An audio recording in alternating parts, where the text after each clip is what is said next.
J'ai acheté du chocolat, beaucoup de chocolat, trop de chocolat, mais c'était en promo et c'est Pâques, donc c'est pas de la gourmandise. Ma mère m'a appelée, elle m'a dit « Tu viens dimanche ?» J'ai dit « Je sais pas ». Elle a dit « Il y aura une chasse aux œufs ». J'ai dit « Justement ». Elle a insisté, j'y suis allée. La chasse a commencé. Dans le jardin, il y avait des enfants qui couraient, des enfants qui criaient, des parents qui filmaient et moi qui faisais semblant de chercher. Mon neveu m'a tendu un œuf. Il a dit « Tiens tonton ». Je l'ai pris, je l'ai mangé, il a pleuré, je me suis fait engueuler. Pendant le déjeuner, ma mère a voulu parler de religion, mon père a voulu parler de politique, mon oncle a parlé de crypto et ma tante de régime, j'ai voulu disparaître. Au dessert, il y avait des lapins, des cloches et encore des œufs. Mon estomac a dit stop, ma bouche a dit encore, j'ai pensé à mon cholestérol, puis j'ai pensé à rien. Bref, c'était Pâques.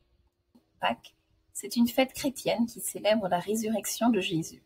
Elle est souvent associée à des œufs en chocolat et des repas de famille. La chasse aux œufs, c'est une activité où les enfants cherchent des œufs en chocolat cachés souvent dans le jardin à Pâques. Le lapin, c'est un animal qui est associé à Pâques car on dit que le lapin cache les œufs.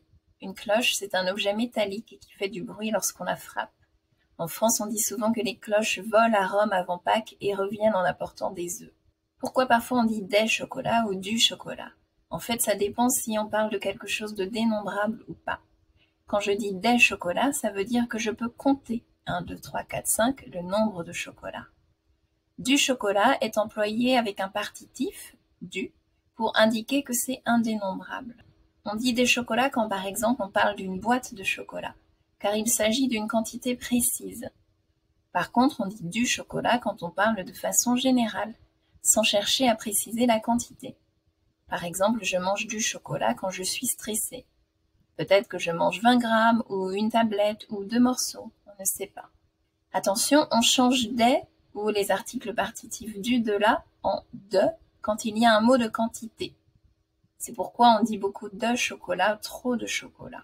En promo, ça veut dire en promotion, c'est-à-dire qu'un produit est en réduction, donc moins cher que d'habitude.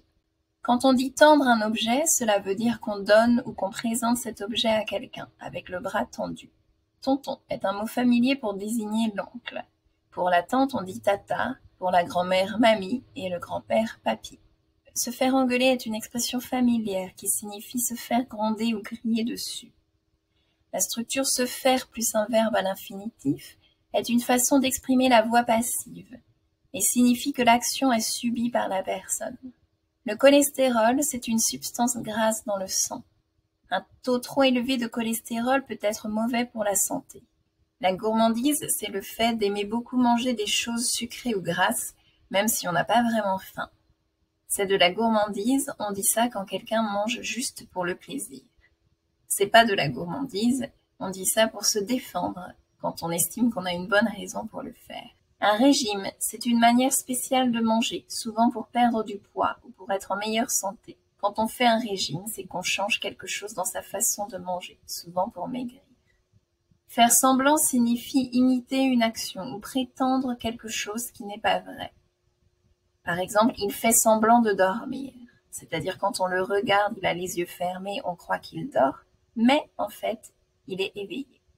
J'espère que vous avez appris ou révisé du vocabulaire. Pensez à liker et à vous abonner. À bientôt pour d'autres vidéos.